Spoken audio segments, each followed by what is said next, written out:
जय हिंद विद्यार्थियों। आज हम कक्षा 10वीं क्षितिज भाग 2 के काव्य खंड से सेकंड चैप्टर जो है राम लक्ष्मण परशुराम संवाद वो पढ़ेंगे। और उसको पढ़ाने से पहले ये जो राम लक्ष्मण परशुराम संवाद है ये तुलसीदास द्वारा रचित है और हमारे महाकाव्य रामचरितमानस से लिया गया है। इसके पहले कि मैं पढ़ाना शुरू करूं, आपको तुलसीदास जी का संक्षिप्त परिचय आपको दे देती हूं कि तुलसीदास जी जो थे वो भक्ति काल की सगुण भक्ति धारा के राम मार्गी शाखा के कवि थे और इनका जन्म बांदा जिले के राजापुर ग्राम में 1532 ईस्वी में हुआ था और कुछ विद्वानों ने इनका जन्म सोरो नामक स्थान भी माना है। और तुलसी का बचपन बहुत संघर्ष में बीता। बचपन में ही उन्हें अपने माता पिता का बिछोह सहना पड़ा और इसके बाद उन्हें गुरु मिले और गुरु कृपा से उन्हें राम भक्ति का मार्ग मिला और उन्होंने राम भक्ति का मार्ग अपनाकर अपने आप को राम भक्ति में लीन कर दिया। और वहीं से वो तुलसीदास जी मानव मूल्यों के उपासक कवि थे और गुरु की कृपा से उन्होंने राम भक्ति में लीन होकर बहुत सारे ग्रंथ और बहुत बड़ा साहित्य समाज को दिया। और उनमें से जो सबसे प्रमुख है वो हमारा रामचरितमानस, जो हमारा धर्म ग्रंथ भी है और हिंदी साहित्य का सबसे बड़ा महाकाव्य भी माना जाता है। इसके अलावा उन्होंने मानस के अलावा उन्होंने कवितावली, गीतावली, दोहावली, श्री कृष्ण गीतावली, विनय पत्रिका आदि जैसे ग्रंथों की रचना की। और हिंदी साहित्य में तुलसीदास जी सर्वश्रेष्ठ कवियों में माने जाते हैं और कहा गया है कि सूर तुलसी शशि उद्गन केशवदास बाकी कवि खद्योत सम जहां तहां करत प्रकाश। यानी कि सूरदास जी जो है वो हिंदी साहित्य में सूर्य के समान दैदीप्यमान रहेंगे और तुलसीदास जी चंद्रमा के समान हमेशा चमकते रहेंगे। तो जब तक है ये धरती है, रामचरितमानस है, राम भक्ति है, तब तक तुलसीदास ये संसार में विद्यमान रहेंगे। और इसके साथ हम आगे देखते हैं कि हम ये जो अंश है ये रामचरितमानस के बालकांड से लिया गया है। रामचरितमानस में 7 कांड हैं बच्चों और ये बालकांड का छोटा सा अंश लिया गया है जिसमें ये जो प्रसंग है कहाँ से लिया गया है वो मैं बता देती हूँ कि ये सीता स्वयंवर का प्रसंग है। जब राजा जनक ने सीता स्वयंवर रचा और उस सीता स्वयंवर में उन्होंने प्रण लिया था कि शिव जी का जो धनुष है, जो बड़ा ही प्रतापी महिमामयी धनुष है, और उस धनुष पर जो वीर प्रत्यंचा चढ़ाएगा उससे वो अपनी पुत्री सीता का विवाह करेंगे। तो ये स्वयंवर का माहौल है और यहाँ पर धनुष भंग का दृश्य है। देश विदेश के सारे बड़े बड़े राजा महाराजा आते हैं और वहां पर वे अपनी अपनी आजमाइश करते हैं, बहुत परिश्रम करते हैं और अपना पूरा जोर लगाते हैं पर उस धनुष को हिला भी नहीं पाते हैं। और तब जब पूरा समाज जो है, पूरा जो वीरों का जो समाज वहां बैठा हुआ था सर झुकाकर बैठ जाता है, क्योंकि उनमें से एक भी वीर ऐसा नहीं था जो धनुष पर प्रत्यंचा चढ़ा सके या धनुष को हिला भी सके। तो होता क्या है कि बच्चों की राजा जनक बहुत निराश हो जाते हैं, हताश हो जाते हैं। उन्हें लगता है कि उनकी बेटी कुंवारी ही रह जाएगी, उनकी पुत्री सीता, और वो विलाप करने लगते हैं दुखी होकर और कहते हैं कि क्या पृथ्वी पर ऐसा एक भी वीर योद्धा नहीं है जो इस धनुष पर प्रत्यंचा चढ़ा सके और मेरी बेटी मेरी पुत्री का उससे विवाह हो सके। और ऐसा कहते हैं जब तो वहां पर उपस्थित सभी राजा महाराजे तो सर झुकाकर बैठे हुए हैं, लेकिन वहां पर जो विश्वामित्र जी बैठे हुए हैं, विश्वामित्र जी के साथ राम और लक्ष्मण भी सीता स्वयंवर देखने के लिए गए थे। तो वहां पर विश्वामित्र जी ने श्री राम को आदेश दिया और उन्हें कहा कि आप जाइए और राजा जनक के इस पीड़ा को दूर करिए, उन्हें इस शोक से मुक्त करिए। और श्री राम जाते हैं और धनुष को उन्होंने उठाया, फूल की तरह उठा लिया और उस पर प्रत्यंचा चढ़ाने का प्रयास किया तो धनुष टूट गया। अब ये जो धनुष था वो इससे संबंधित जो थे वो है परशुराम जी। परशुराम जी कौन थे वो भी मैं बता देती हूँ कि परशुराम जी ऋषि जमदग्नि के पुत्र थे, ऋषि भृगु के वंशज थे। और जमदग्नि ऋषि के पुत्र होने के साथ ही साथ वो कहते हैं कि भगवान विष्णु के 10वें अवतार माने जाते हैं परशुराम जी। और बहुत प्रतापी और बहुत शूरवीर थे। और क्रोध में तो उनका कोई सानी नहीं है, बहुत क्रोधी स्वभाव के ऋषि थे। और उन्होंने ये धनुष जो है वो भगवान शिव को प्रसन्न करके वरदान स्वरूप प्राप्त किया था। और इसे राजा जनक के शिव मंदिर में उन्होंने स्थापित करवा दिया था। और जैसे ही वो धनुष भंग होता है तो परशुराम जी जो तपस्या में लीन थे, उन्हें अनुभूति होती है, एहसास होता है कि कुछ अनुचित हुआ है और कुछ अपशगुन हुआ है। और उन्होंने अपनी दिव्य दृष्टि से जब देखा तो उन्होंने पाया कि शिव जी का धनुष उनका भंग हो गया है। शिव जी उनके गुरु थे और गुरु का धनुष भंग होने के कारण उन्हें अत्यंत क्रोध आया और वो तुरंत राजसभा में उपस्थित हो गए और बहुत क्रोधित हुए। और क्रोधित अवस्था में वो आए और उन्होंने वहां पर आकर स्वयंवर सभा में आकर उन्होंने क्या किया और क्रोध में क्या क्या कहा, वो क्रोध अपना व्यक्त करते रहे। और तभी वहां पर उपस्थित जो लक्ष्मण जो अभी तक शांत बैठे हुए थे, वो उनके क्रोध को देखकर भड़क उठे और उन्होंने भी कुछ ऐसे वचन बोले, कुछ ऐसी व्यंग्योक्तियां बोली कि जो श्री परशुराम जी के क्रोध की अग्नि में आहुति का काम कर रही थी। और वहां पर परशुराम और लक्ष्मण के बीच जो बातचीत होती है उसको इस प्रसंग में रखा गया है। अब यहाँ पर दो चीजें हैं, एक तो लक्ष्मण बहुत क्रोधी स्वभाव के थे और श्री राम बहुत ही विनम्रशील थे, अति विनम्र थे, बहुत मृदुभाषी थे, बहुत सीधे साधे सरल व्यक्ति थे। लेकिन लक्ष्मण जी वहीं पर उनकी जो वाक पटुता है यानी बात करने की जो कुशलता है वो बहुत ही देखने योग्य है इस प्रसंग में। और उन्होंने कैसे कैसे व्यंग्योक्तियां परशुराम जी पर की और उससे उनका क्रोध किस तरह भड़का, ये संवाद यहाँ पर दिया गया है। और तो देखते हैं ये और इसमें क्या है। और बच्चों जो आपके लिए जानना जरूरी है वो मैं आपको बता देती हूँ यहाँ पर कि कुछ प्रसंग यहाँ पर ऐसे आएंगे जहाँ पर आपको छोटी छोटी सी कहानियां सुनने को मिलेंगी और सुनना आपके लिए अनिवार्य भी है, इसलिए भी सुनने को मिलेंगी। इसके पहले ये भी मैं बता देती हूँ कि ये चैप्टर आपके लिए बहुत ही महत्वपूर्ण चैप्टर है, क्योंकि इससे पैराग्राफ भी आता है वो जो कि 6 नंबर का होता है, फिर क्वेश्चन भी आ जाते हैं। तो ऐसा करके लगभग 6, 7, 8 नंबर का आपको इस पूरे चैप्टर से आपकी तैयारी होगी। और ये भी बताना जरूरी है कि देखिए ये पहला भाग है, इसका बहुत लंबा चैप्टर है, इसलिए एक भाग में ये नहीं, एक वीडियो में नहीं आ सकता है। इसलिए हम इसके 2 या 3 जो भी संभव हो सकेगा उसको मैं समेटने का प्रयास करूंगी 2-3 वीडियो में। और आप कंटिन्यू ये वीडियो एक के बाद एक देखिए तो इसमें आपको पूरा चैप्टर बहुत अच्छी तरह से समझ में आ जाएगा और आपको अच्छा भी लगेगा, बहुत इंटरेस्टिंग भी है और आपको अच्छा लगेगा और आपकी तैयारी एग्जाम की अच्छे से हो जाएगी। तो देखते हैं राम लक्ष्मण परशुराम संवाद में तुलसीदास जी ने क्या लिखा है। और बच्चों ये भी मैं बता दूं कि रामचरितमानस में तुलसीदास जी ने बहुत सारी छंदों का प्रयोग किया है, जिसमें चौपाई, दोहा, सोठ, ठाकुंडलिया, गीतिका, गीतिका और भी बहुत सारे छंद हैं।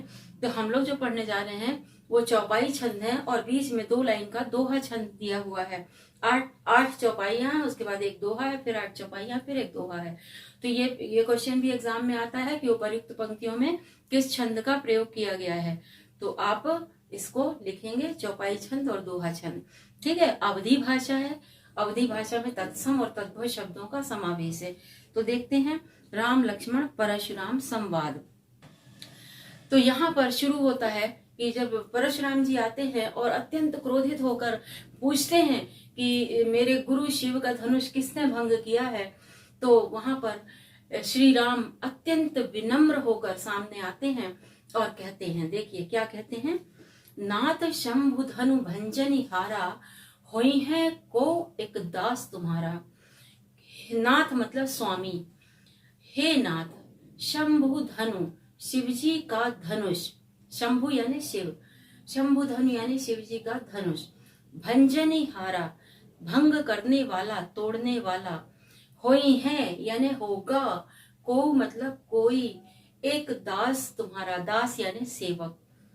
अत्यंत विनम्र होकर श्री राम कहते हैं कि हे स्वामी, हे नाथ, शिव जी के इस धनुष को भंग करने वाला आपका कोई एक दास ही होगा। फिर कहते हैं कि आयसु काह कहिए किन मोही। आयसु यानी आदेश दीजिए, काह मतलब क्या है, आदेश क्या है। आयसु काह कहिए किन मोही, मुझसे क्यों नहीं कहते। कही यानी कहिए, मुझसे कहिए क्या आदेश है। तो आयसु काह कहिए किन मोही, सुनी रिसाई बोले मुनि कोही। कोही यानी क्रोधी और रिसाई यानी रिसाना। रिसाना मतलब गुस्सा होना, क्रोधित होना। तो ये शब्द कई बार आएंगे चैप्टर में, आप ध्यान रखिएगा।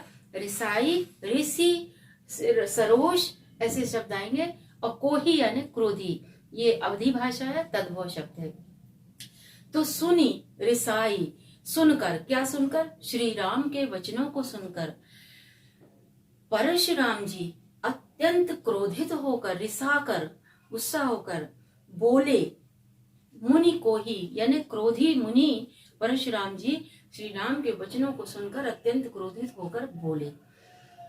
मुझे विश्वास है ये दोनों लाइनें आपको अच्छी तरह से समझ में आ गई होंगी। अब यहाँ पर देखिए कि श्री राम जो हैं वो बोलते हैं कि शिव जी के धनुष को भंग करने वाला आपका कोई दास ही होगा, आपको कोई सेवक ही होगा, और क्या आदेश है मुझसे कहिए।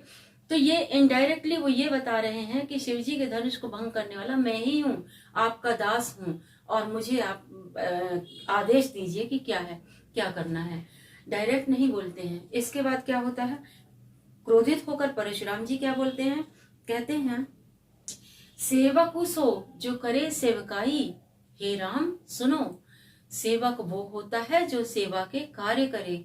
सेवक सो यानी सेवक वो होता है जो करे सेवकाई, जो सेवा के कार्य करे।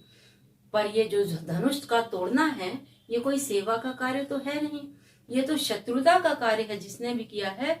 और इसके बाद कहते हैं कि अरि करनी संग करिए लड़ाई। अरि यानी होता है शत्रु, करनी यानी कर्म करने वाला, यानी शत्रुता के कर्म करने वाला, संग के साथ में, करिए यानी की जाती है, लड़ाई मतलब लड़ाई। तो शत्रुता के कार्य करने वाले के साथ तो लड़ाई ही की जाती है, युद्ध किया जाता है। तो जिसने भी ये किया है वो सेवा का कार्य नहीं है, शत्रुता का कार्य है। और इसके बाद परशुराम जी कहते हैं कि सुनहु राम जिहि शिव धनु तोड़ा। हे राम सुनो, जिसने भी शिव जी के इस धनुष को तोड़ा है। सुनहु राम जेहि यानी जिसने भी शिव धनु यानी शिव जी के धनुष को तोड़ा मतलब तोड़ा है, जिसने भी शिव जी के इस धनुष को तोड़ा है। सहस बाहु सम सो रिपु मूरा। रिपु यानी शत्रु, सहस्र बाहु के समान वो मेरा सबसे बड़ा शत्रु है। अब सहस्रबाहु कौन था यहाँ बता देना आपके लिए अनिवार्य है, जरूरी है। छोटी सी कहानी है, जल्दी से सुनाती हूँ आपको कि सहस्रबाहु एक क्षत्रिय राजा था, बहुत प्रतापी राजा था, चक्रवर्ती सम्राट था, और वो बहुत बहुत बलशाली था। और उसने देवताओं को प्रसन्न करके अपने लिए हजारों भुजाएं वरदान स्वरूप प्राप्त की थी। हजारों भुजाएं मतलब ऐसा था कि वो जब युद्ध करने जाता था तो उसकी एक भुजा कटती थी तो दो निकल आती थी, ऐसा वाला था, ऐसा कहानी है। तो वो सहस्रबाहु जो था एक बार शिकार खेलने के लिए जंगल में गए, जैसा कि राजे महाराजे जाते हैं और महीनों महीनों जंगल में शिकार खेलते हैं, अपने पूरे लाव लश्कर के साथ जाते हैं। तो वो भी गया था और जंगल में भटकते भटकते वो ऋषि जमदग्नि के आश्रम में पहुंच गया। और ऋषि जमदग्नि के आश्रम में पहुंचकर उसने देखा कि एक बहुत ही सुंदर कामधेनु गाय उनके आश्रम में बंधी हुई है। अब जैसा कि हर शक्तिशाली को लगता है कि दुनिया की हर खूबसूरत चीज पर उसका अधिकार है, उसके पास होना चाहिए, छल बल से या जैसे भी हो वो उसको पाना चाहता है। तो उसने ऋषि जमदग्नि से कहा कि आप ये खूबसूरत गाय मुझे दे दीजिए।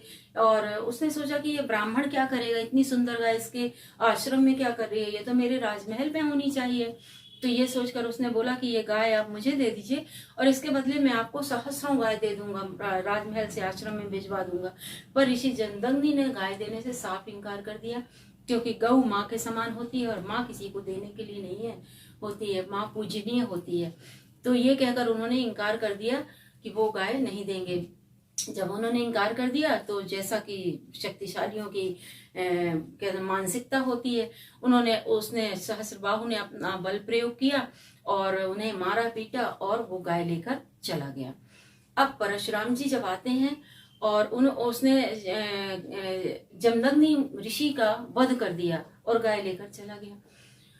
जब परशुराम जी आश्रम में आते हैं और उन्हें ये पूरी घटना का पता चलता है तो वे अत्यंत क्रोधित होते हैं, बहुत क्रोधी स्वभाव के थे वो, और उन्होंने अपना फरसा उठाया और प्रण किया कि इस पृथ्वी पर एक भी क्षत्रिय राजा को जीवित नहीं छोड़ूंगा। और वो प्रण लेकर निकल पड़े। अपने फरसे पर, अपने बाहुबल से उन्होंने पूरी पृथ्वी का चक्कर लगाया और जहां जहां जो क्षत्रिय राजा थे उनका सबका वध कर दिया। और ये जो ऐसा एक बार नहीं, तब से जो क्षत्रिय राजा थे वो उनके शत्रु बन गए। और ऐसा एक बार नहीं, उन्होंने कई बार ऐसा किया है। और वो जो राज्यों को जीतते थे वो ब्राह्मणों को दान में दे देते थे।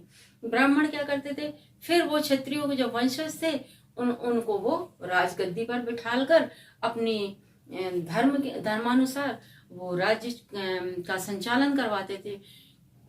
तो ब्राह्मणों ने राज्य करवाया है हमेशा, कभी राज्य करने का उनका कभी भी विचार नहीं था। तो ऐसा करके वो ये चलता रहा। फिर तब से सहस्रबाहु उनका के समान मतलब सारे क्षत्रिय उनके शत्रु बन गए। तो ये छोटी सी कहानी है, इसलिए यहाँ पर कहा गया है कि सुनहु राम जय शिवधनु तोरा, सहस बाहु सम सोरिपु मोरा। हे राम सुनो, जिसने भी शिव जी के इस धनुष को भंग किया है वह सहस्र बाहु के समान मेरा सबसे बड़ा शत्रु है, मतलब मैं उसे भी नहीं छोड़ूंगा। इसके बाद क्या कहते हैं कि सो बिलगाओ बिहाई समाजा। हे राम, जिस समाज से कहते हैं कि वो जो स्वयंवर सभा बैठी हुई है उससे कहते हैं कि जिसने भी ये अपराध किया है वो बिलगाओ यानी अलग हो जाए। सो बिलगाओ बिहाई समाजा, बिहाई यानी ब्याह और समाजा यानी समाज। ब्याह के इस समाज से अर्थात स्वयंवर सभा से अलग होकर खड़ा हो जाए जिसने भी शिवजी के धनुष को तोड़ा है।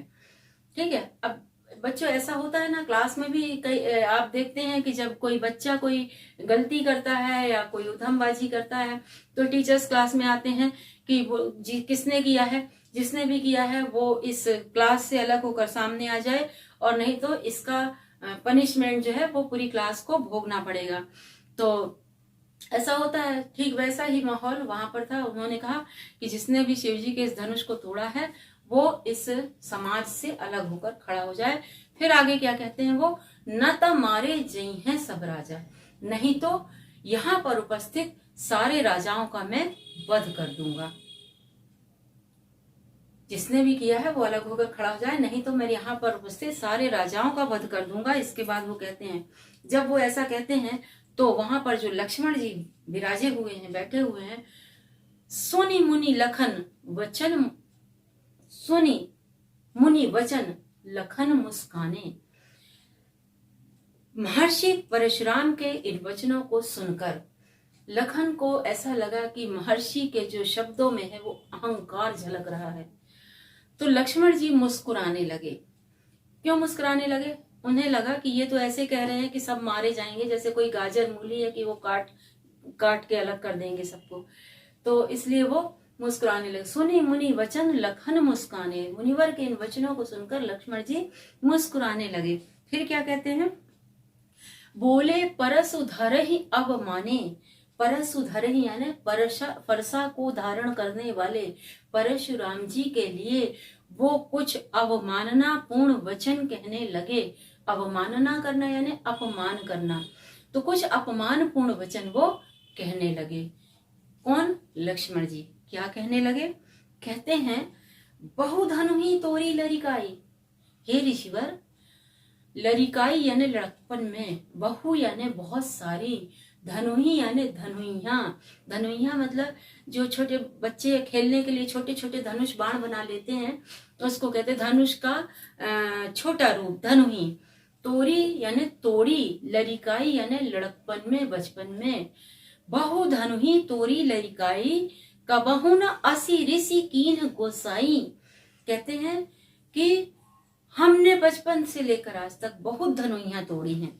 बहु धनुही तोरी लड़िकाई, लड़कपन में तो हमने बहुत सारी धनुइयां तोड़ी हैं, किसी ने इतना क्रोध नहीं किया कभी भी। तो कबहु न असी ऋषि, ऋषि यानी वही रिसाना, क्रोधित होना।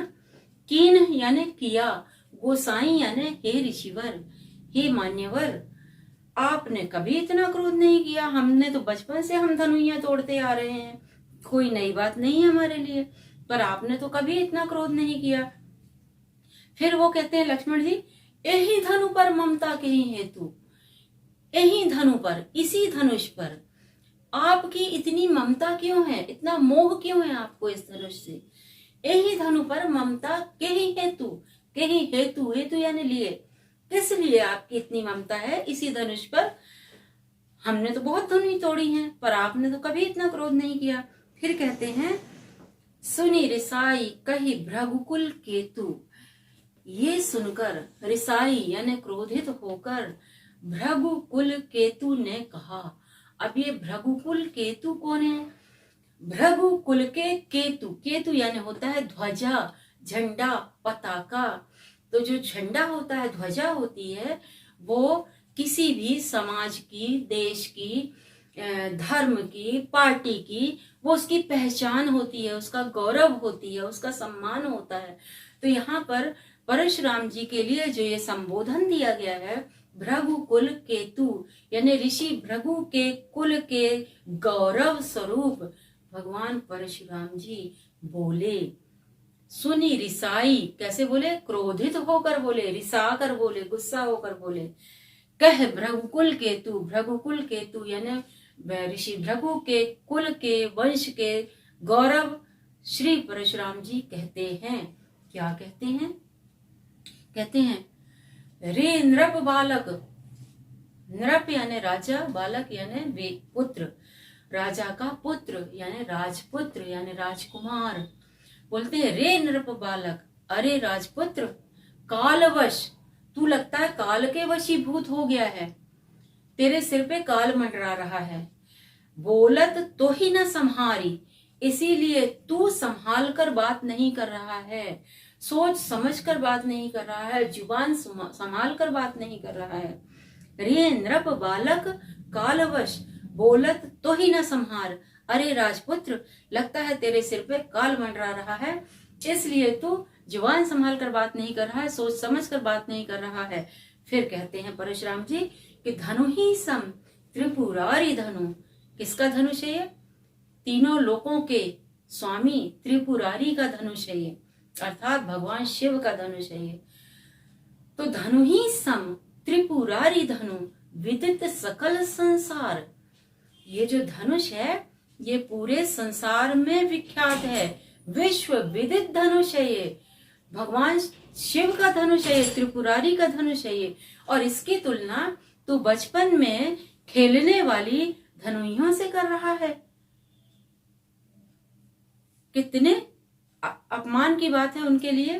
कहते हैं कि ये विश्व विदित धनुष जो है त्रिपुरारी का धनुष, इसकी तुलना ये बचपन से खेलने वाली धनुइयों से कर रहा है। लगता है तेरे सिर पे काल मंडरा रहा है, इसलिए तू उठ पटांग बातें कर रहा है, सोच समझ कर बात नहीं कर रहा है। तो देखिए बच्चों, ये अवधि भाषा है और अनुप्रास अलंकार आपको हर लाइन में मिल जाएगा। और विशेष फिर मैं अगले भाग में बताती हूँ इसका काव्य सौंदर्य क्या है। और आज के लिए इतना ही, और इसके बाद हम इसको कंटिन्यू करेंगे अगले वीडियो में। तब तक के लिए जय हिंद।